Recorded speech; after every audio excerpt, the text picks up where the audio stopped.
Hello, everyone. Thank you so much for joining us. We are very excited about this symposium and we're very excited to have you with us today. We will be starting very soon.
Again, welcome everyone. Thank you for joining us today in the first part of our four-part symposium entitled Unequal Englishes, Unequal Speakers. A special welcome goes to the symposium co-conveners, Dr. Rouhani Toupas, who teaches at the Department of Culture, Communication and Media, Institute of Education, University College London. He's an associate editor of the International Journal of the Sociology of Language. Professor Saran Stewart, who is the Director of Academic Affairs at the Hartford campus and Director of Global Education at the NIAG School of Education at the University of Connecticut. And Dr. Myra Garces-Baxal, who serves as the Assistant Dean for Research and Graduate Studies for the College of Education, UAE University. She is also an associate professor in the Special Education Department. Today's session is entitled Gender, Class, and Unequal Englishes. I am Fajr, and along with my colleague, Najla Al-Awais, we will be your host for this session. There will be a 5 to 10 minute Q&A session after each presentation, so please make sure to write your questions in the chat box. We will make sure to attend to as many questions as we can within the allowed time frame. Najla and I would like to remind you to please follow the ethical code of conduct in this virtual space and to please keep your comments respectful. Also, please feel free to reach out to us in the chat box in case of technical issues. The organizing committee will be happy to help you with that. Finally, there'll be special announcements about the attendance certificates and the feedback form toward the end of the session. Please stay tuned for that as we have two presentations lined up for today. Without further ado, Professor Lo Yiling has sent her welcoming remarks in a video.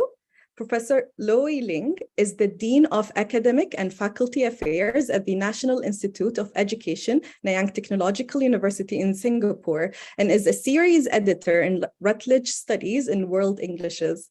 Let us take a few minutes to listen to her remarks.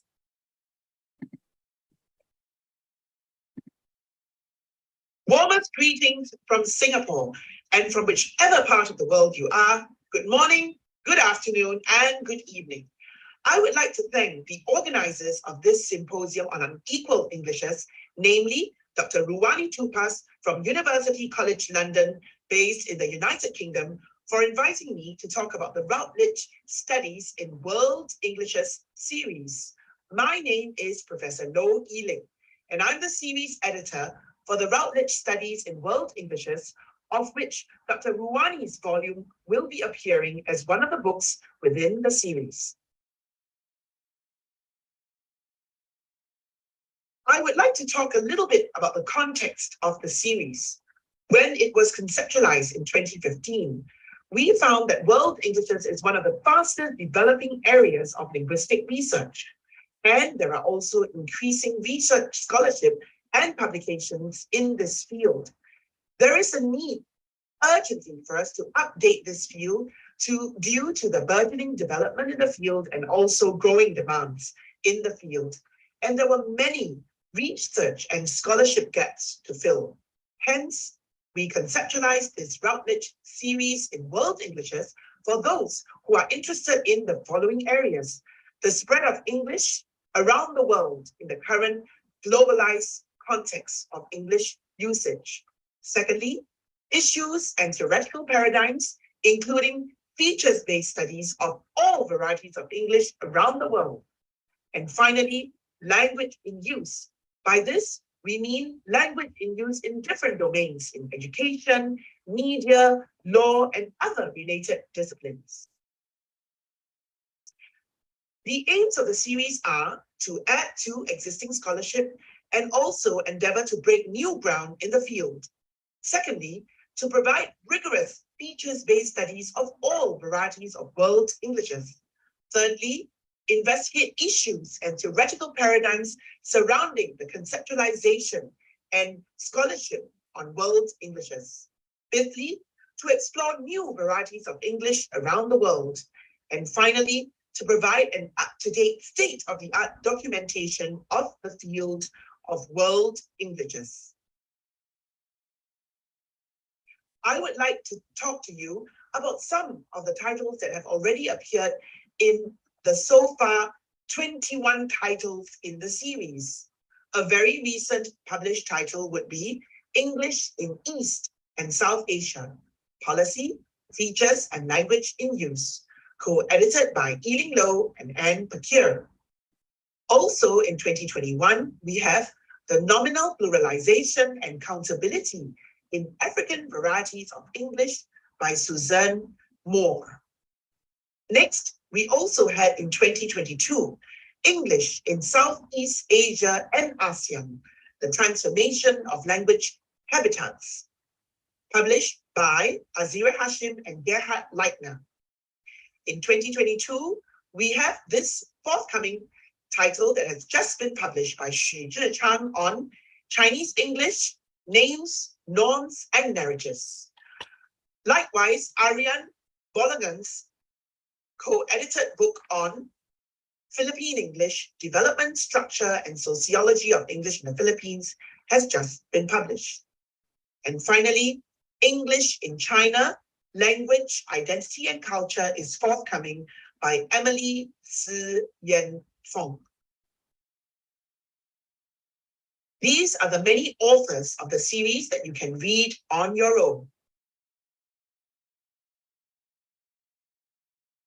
We are seeking proposals in the following areas: English in Europe or European Englishes, English in Great Britain and the British Isles or English in the UK, English in the United States of America and Latin America for that matter, English in the Arab world. If you have a proposal on any one of these areas, please do not hesitate to submit your book proposal to eling.low@nie.edu.sg. With this, ladies and gentlemen, I'd like to thank you very much for your kind attention. And for more information on the book series, please scan the QR code that you see on the screen. Have a very successful symposium ahead. Thank you, Professor Ling, for your kind remarks. I would like to mention that the Provost of the United Arab Emirates University, Professor Matthew Richard Evans, sends his apologies for not being able to join us today. He really wanted to be here to welcome everyone. Without further ado, it's time for our presentation now. Presentation 1 is entitled Gender, Caste, and Class, Navigating the Political Economy of English in India by Dr. Katie Hyatt from the University of the West of Scotland. The presentation will be moderated by Professor Saran Stewart. Please join me in welcoming Dr. Hyatt, who is a lecturer in English language and TESOL at the University of the West of Scotland. She was previously an Economic and Social Research Council postdoctoral fellow at UCL Institute of Education, where she also earned her PhD in sociolinguistics. Dr. Hyatt, the virtual floor is yours. Thank you. Thank you so much. I'm just going to share my screen and hopefully that should work. Okay. Is my screen okay? Everyone can see that? Yes. Great. Thank you. Thanks very much. Well, I'd just like to begin by saying thank you so much to all of the organizers for the invitation. It really is a pleasure to be speaking here today, and I'm really looking forward to the whole series of presentations and discussions ahead. So what I'll be talking about today emerges from a wider question about how English gets discursively linked to social mobility and how this is negotiated by students from marginalized backgrounds who turn towards English in the hopes of securing a more stable future for themselves. As I hope to make clear, I believe that these questions are best approached through a political economic lens, one which takes into account, in Flubacher et al.'s terms, how individuals are embedded in specific socio-political, economic, and institutional structures. Grounded in this perspective, there are two things that I would like to explore today. The first is how the coloniality, class, caste, capitalism nexus has consequences on how marginalized young adults orient themselves to constructed notions of correctness and reify language boundaries as they seek and hope for social mobility through English. Building on this, in the second part, I want to raise questions about the nature of this ostensible English capital and the convertibility of their newfound English speakerhood, with an emphasis on how this is further complicated through conflicting and contradictory gendered norms. Before we get to that, let me introduce the NGO where I carried out the ethnographic fieldwork that I'll be presenting today. A non-profit institution headed by an Indian expat living in the USA, the NGO provides free English and employability training to anyone over the age of 15.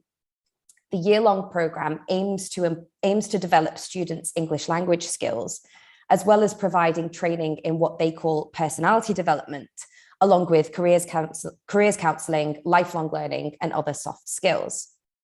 With over 100 branches and counting across North India, the organization was founded as a means to alleviate poverty in Delhi and its surrounding areas and help students on the path to professional jobs. As the program is entirely free of cost with minimal eligibility requirements, it attracts quite a range of students, both women and men, from students in their final year of school to housewives and parents. Most students have been educated in Hindi medium government or state schools, and otherwise would not have been able to afford the similar types of training that are offered by costly coaching institutes and private language schools. Most of the students I met, including Arnav, who I'll introduce in the next section, came from one particular agrarian caste group, which has been allocated other backward class or OBC status by the government, as it is deemed to be, and I'm quoting here, socially and educationally backward. This is a caste group which, as we will see, has a certain degree of stigma, aptly described by one of my students who told me how his peers at university, they think our caste is backward, they think cheap, they don't know how we can speak English, how can we survive, or how can we be educated, like not gentlemen. While the students often came from quite different backgrounds, there was nonetheless a general shared belief that English would be their ticket to stability, security, and prestige. Conversely, English incompetence was framed as, and I'm quoting Lavanya Morali-Proctor here, the only thing holding people back from enjoying the benefits of globalization, upward mobility, better jobs, social betterment, and movement into a better culture. The problem of social inequality thus centers around the question of access to English, and in this way appears to be, in Proctor's terms, ostensibly easily rectified through access to English language training, which allegedly can provide the economic, cultural, and symbolic capital necessary for social mobility or success. As one young man in the NGO told me, English is my key. Now, this discourse is precisely the one that I hope to interrogate today through the experiences of two members of the NGO whose stories shed light on the complexities of English inequality and social mobility in India. We'll start with Arnav. Arnav was 17 years old when I met him, and he belonged to the same agrarian caste that I mentioned before.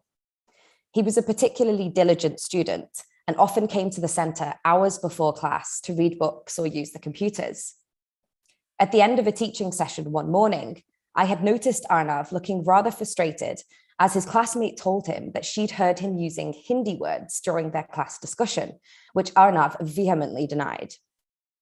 Although language fluidity is hardly unusual in India, Arnav's reactions suggested a certain level of frustration at what he appeared to interpret as an accusation, a suggestion that he was incapable of appropriately managing his language repertoire. In my conversations with Arnav about this incident, it became clear that Arnav's reluctance to engage in fluid practices and his anxious desire to remain within constructed boundaries of English stemmed from his awareness of how his practices were differently evaluated across different interactional contexts. This didn't mean that he consistently adhered to language boundaries. In fact, his linguistic deftness, which he described as mixing Hindi and English, was something that he both enjoyed and took pride in when in the presence of friends or family whose competency in English was not as strong as his, as they think that I know English and they talk to me very politely or they give me respect. In this context, Arnav's ability to draw on English marks him as a competent speaker, which in turn works as a form of symbolic capital, indexing education, intelligence, and status. But he was also aware of the limits to the positive uptake of such fluid practices, and he reportedly monitored his speech more carefully when around people that he knew or assumed to be English speakers, regardless of whether these people themselves engaged in fluid practices or not, for fear of them interpreting his fluidity as incompetency, himself as not properly educated. As work on ratiolinguistic ideologies suggests, Arnav's self-monitoring emerges from a recognition that rather than being framed as sociolinguistic deftness, skill, and futuristic dynamism, his practices often become evidence of deficit, confusion, and inadequate past language learning. Here, however, while racialization certainly shapes Arnav's relationship of legitimacy with the language, it is less salient in Arnav's narrative as the imagined interlocutors are similarly racialized as Indian.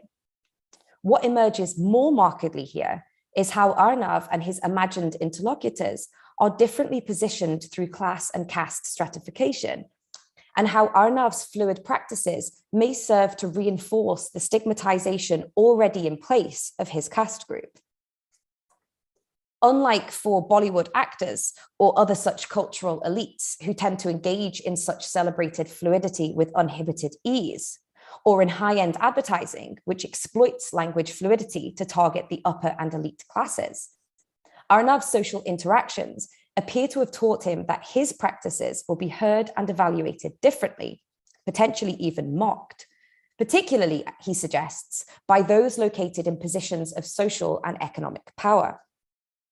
Now, it's not my intention here to suggest that race and caste can or should be conflated, but there are useful parallels that can be drawn between racialized and caste and class deficit ideologies through which speakers' practices are interpreted, regardless of, in Flora's and Rosa's terms, the objective characteristics of their language use.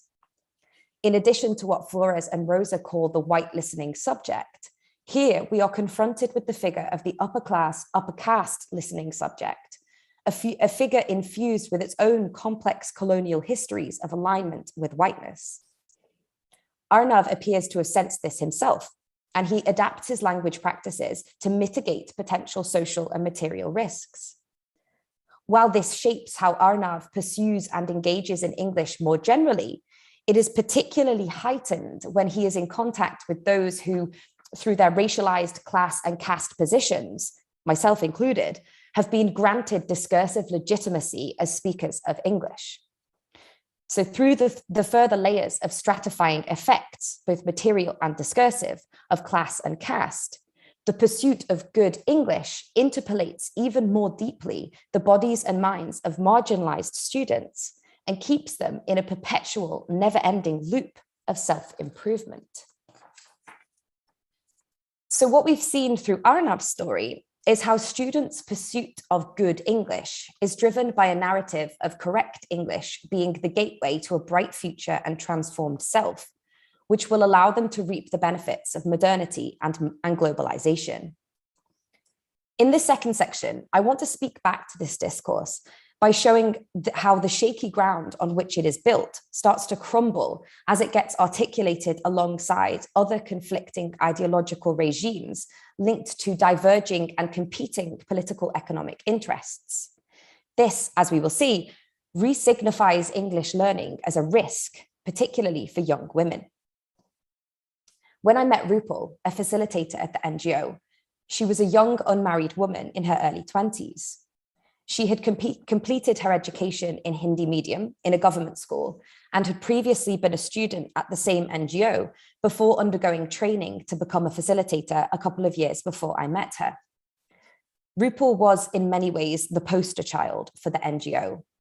Although she was from the Brahmin caste, the highest caste, she had grown up in poverty with her parents working as laborers until her older sisters were old enough to find work and contribute to the family income. She's the only one of her sisters to have completed school and to have gone to university. And she's also the only member of her family who speaks English.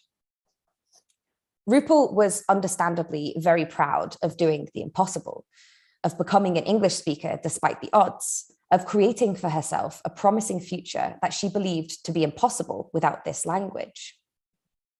In addition to the promises of social mobility that are more generally discursively linked to English in India, for women, English ostensibly offers various promises in addition to employment. Firstly, through its ideological alignment with liberalism and modernity, it offers progressiveness and empowerment. Secondly, it holds the potential for aspirational upward marriages. As Priti Sandhu has shown, English medium brides are often perceived as economically a better prospect, which further exacerbates, and I'm quoting here, the subordination already operational in the patriarchally constrained lives of Hindi medium educated women. Approaching her mid-20s, Rupal and her family were beginning to search for a potential husband, and she knew that her English capital could be deployed to negotiate a better husband. She explained how her parents had recently refused an offer of marriage on her behalf because the male suitor did not speak English. She told me, he didn't know English and he was just 12 pass and I knew English and I was graduated, but he was at the same age of mine. So when they asked, my father told, no, my daughter is an English teacher. So they denied by themselves. Rupal's status as an English teacher accorded her a certain leverage that her sister, for example, was not able to draw on in her own marital negotiations, despite being from the same family. But shortly after telling me this, Rupal indicated that her English capital became unstable in interaction with particular ideologies of gender. She described to me the reaction of another man's parents who did not agree to her marriage with their son precisely because she speaks English. They said, no, she's so educated, our son will be under her only because she knows English and she's educated. So she will control my son. She will not allow him to do anything else. She will order. Here, Rupal's English capital loses its leverage. Now, this doesn't mean that speaking English has no value in this space. Quite the opposite. Superiority is granted to Rupal as an English speaker through the process of fractal recursivity, by which the indexical relationship of English-speaking classes and superiority at a national level is reproduced and repeated, positioning her as superior within her particular social class. This poses a threat to her non-English speaking suitor, the threat of him losing face if his wife has the upper hand.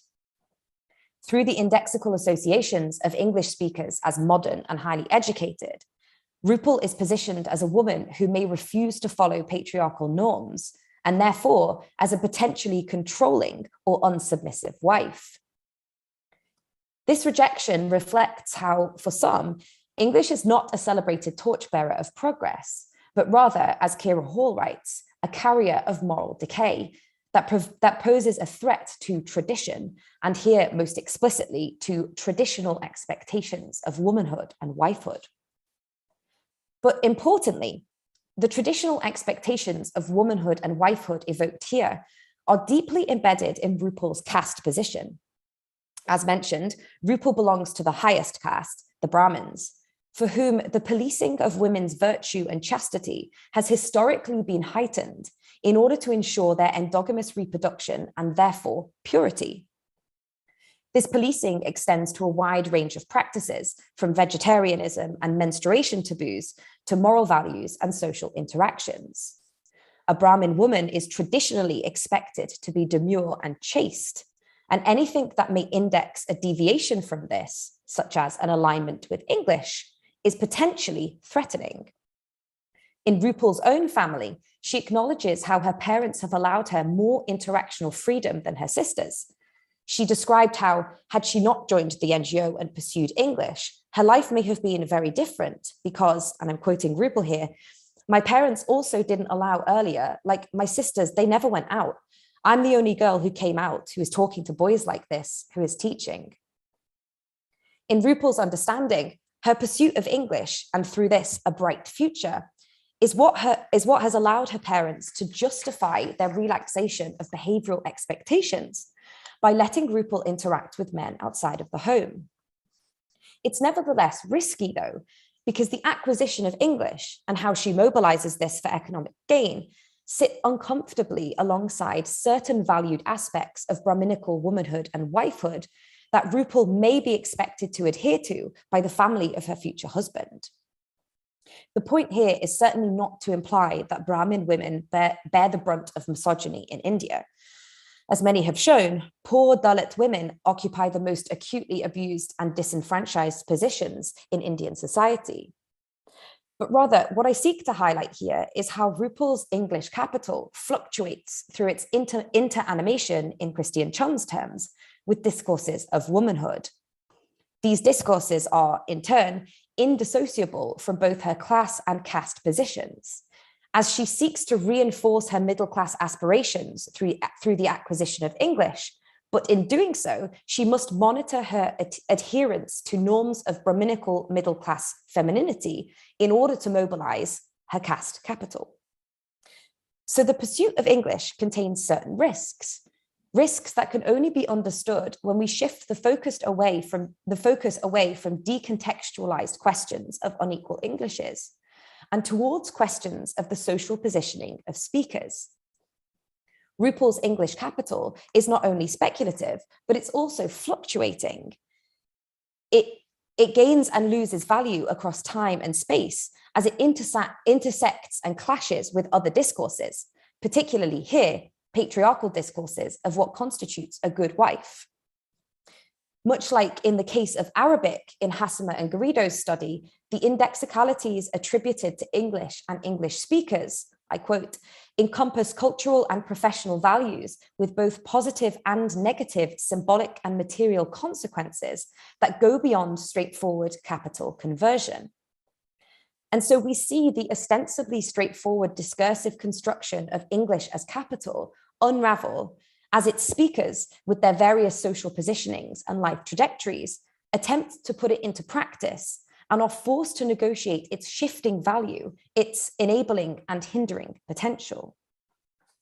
So Rupal has quite the balancing act on her hands. When I left the NGO, she was undertaking a teaching degree, and she was hoping to complete this before her parents found her a suitable husband. She knew that they respected her wishes and that she would have the final say, but she was glad that their attention was focused for the moment on her older unmarried sister, for whom finding a husband was a bigger priority. Rupal was unsure of what her future had in store, but was nonetheless adamant that her training and experience would allow her to retain some financial independence.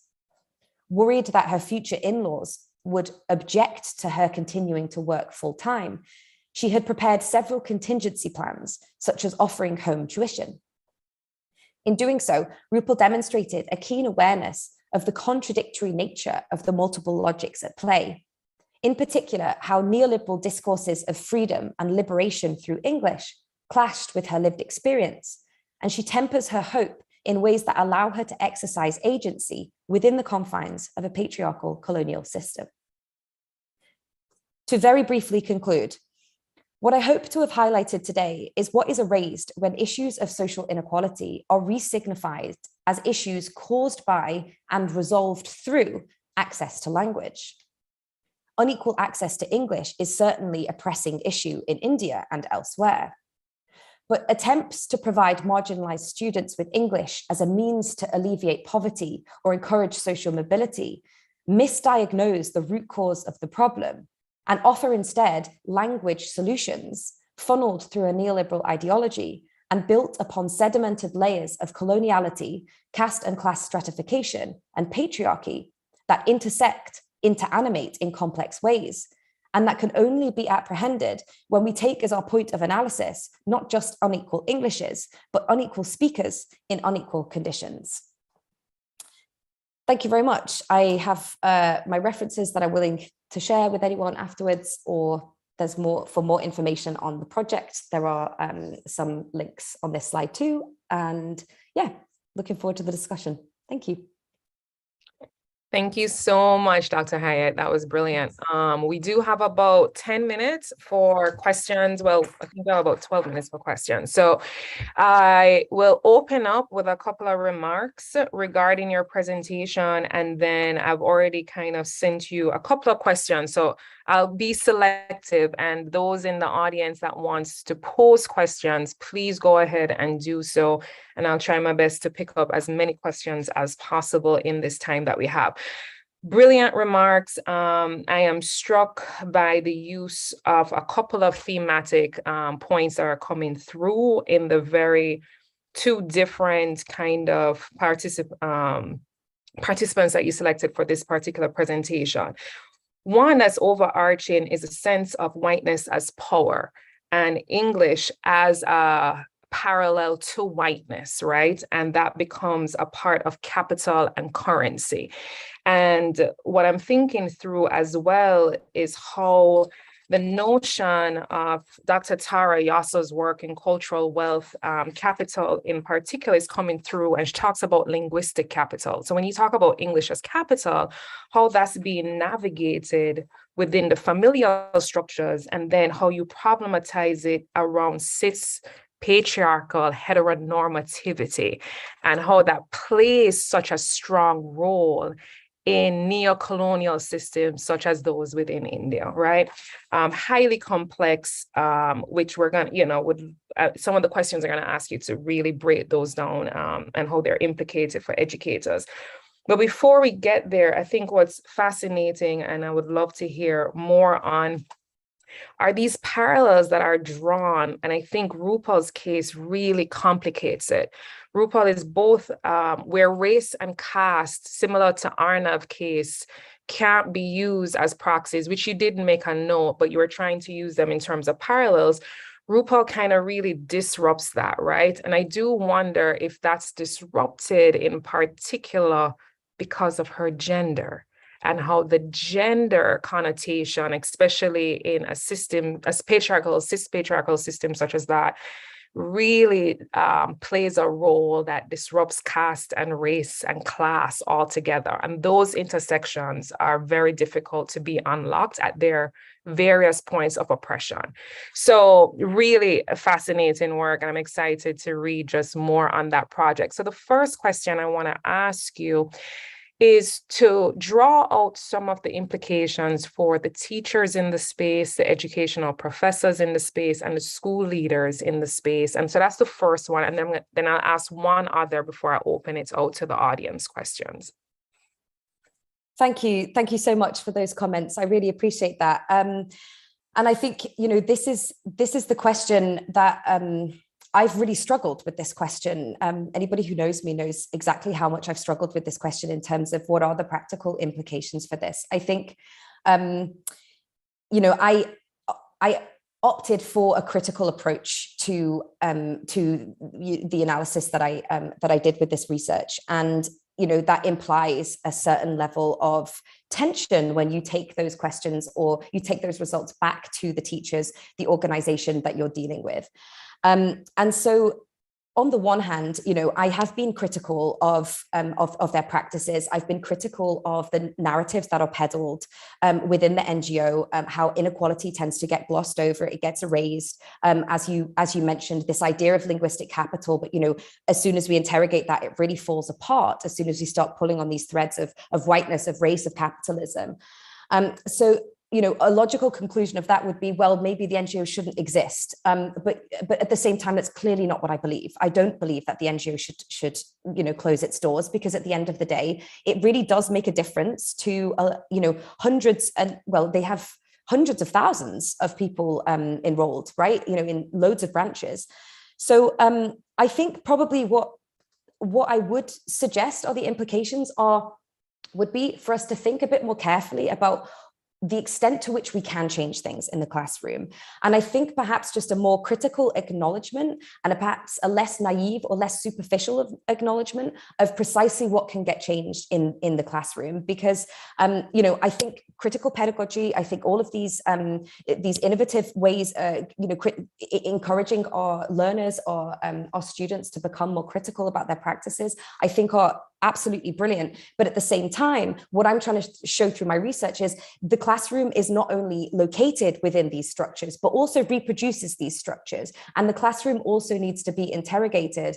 And so to that extent, I think, pedagogical innovation is extremely important, but it's going to take a huge amount more if we are to actually start breaking down the structures that lead students like Arnav or people like Rupal to have actually gone to this NGO in the first place. So, I don't mean that in a kind of let's all be hopeless about this way, but maybe be realistic about what we can do in the classroom and think about how we can be fighting the fight elsewhere too.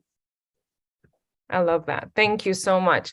The other question I had was, connected to the inequities that were mentioned, especially, as you're absolutely right. I love the slide, the simplicity, but the messaging that was the strike through around language solutions. Right?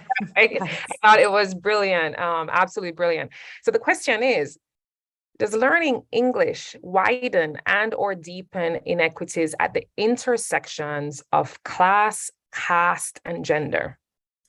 Yeah, I think this is a tough one. There is an issue with students in India not having access to English. And as the current status quo goes, if you don't have access to English, your life chances are going to be reduced. Obviously, that's a bit of a generalized